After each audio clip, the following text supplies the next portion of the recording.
Shri Swami Samarth friends.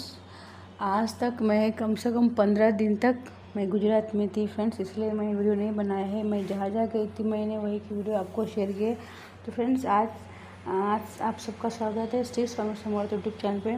Ganga Dussehra आने वाला है, वो कब है, क्या करना चाहिए, कौन से दान पुण्य करना चाहिए और कितने प्रकार के हमारे पाप जो होते हैं वो तत्क्षण समाप्त होते हैं, इसकी सभी जानकारी फ्रेंड्स आज आपको मैं देने वाली हूँ। इसका समय क्या है और कब स्नान करना चाहिए, इसका क्या शुभ मुहूर्त है, मैं सब आपको बताऊंगी। तो गंगा दशहरा क्यों कहा जाता है?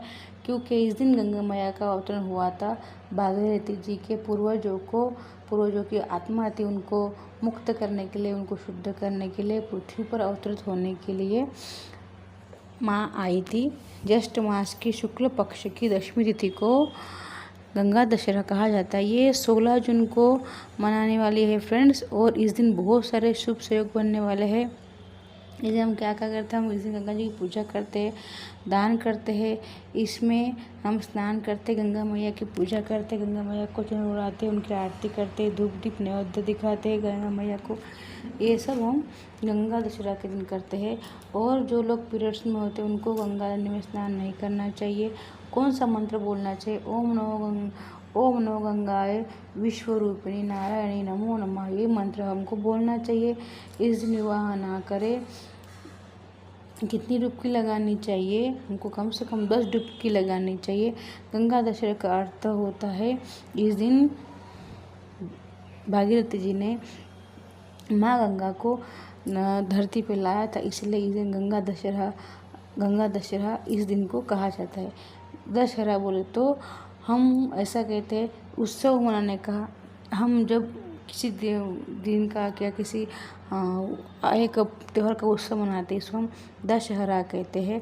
जैसे कि विजयदशमी होती है, इस प्रकार से ये भी गंगा दशहरा है। वो अलग है, ये अलग है, लेकिन इसे गंगा मैया अवतरित हुई थी इस दिन, इसके दशहरा कहा जाता है।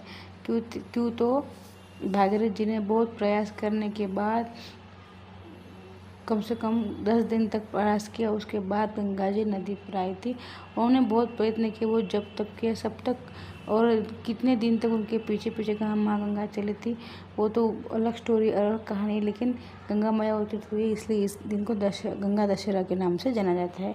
मुझे इतना ही गुरुदेव जी ने कहा है, और मेरे जो हमारे ज्योतिष शास्त्री है ये ओझा पंडित जी, उन्होंने इतनी जानकारी मुझे पता है, जो उन्होंने दी वही मैं आपको शेयर कर रही हूँ फ्रेंड्स। तो फ्रेंड्स, आप सबको इसमें क्या क्या करना है, क्या नहीं करना है, इसके क्या नियम होते हैं, क्या, वही मैं आपको थोड़े शॉर्टकट में बताने वाली हूँ फ्रेंड्स। तो ध्यान से सुन लीजिए। गंगा दशहरा है 16 जून को मनाने वाले हैं हम सब लोग। इस दिन गंगा स्नान का महत्व होता है। हमारे 10 प्रकार के पाप तत्क्षण समाप्त करने के लिए हमको स्नान करना आवश्यक होता है।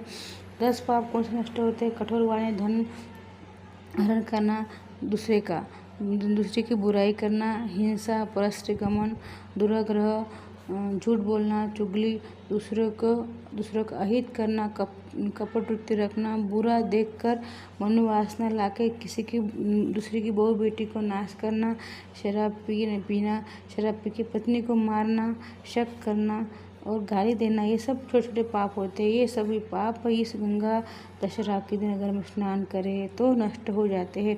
इसलिए हमको 10 प्रकार के दान भी करने चाहिए। 10 प्रकार के दान कौन से आते हैं? इसमें नमक और सफ़ेद कपड़े, नमक, चप्पल, जूते, पानी, चावल, दूध, दही, और ये भी अगर हमसे नहीं हो सके तो सबसे छोटा दान है, सबसे छोटा तो हम जल का दान कर सकते हैं। ये दान सबसे छोटा है, सबसे सस्ता है, लेकिन इसका महत्व बहुत ज़्यादा है। बहुत लोग सोचते हैं कि जल का दान भी करना कोई दान है, लेकिन नहीं, जल का दान सबसे बड़ा महान दान है। ये दिखने में भले छोटा है, हमको लगता है इसका कोई मूल्य नहीं, लेकिन जल ही जीवन है, जल के बिना हम कोई जी नहीं सकते। इसलिए जल का दान सबसे पहला दान जल का माना गया है, दूसरा दान माना गया है अन्न का, और दूसरा दान माना गया है अन्न का वस्त्र का। तो जल, अन्न, वस्त्र, फिर उसके बाद हम चप्पल, छतरी, ये सब दान कर सकते हैं, वस्त्र भी दान कर सकते हैं, लेकिन पहले दान तो जल का ही श्रेष्ठ माना गया है।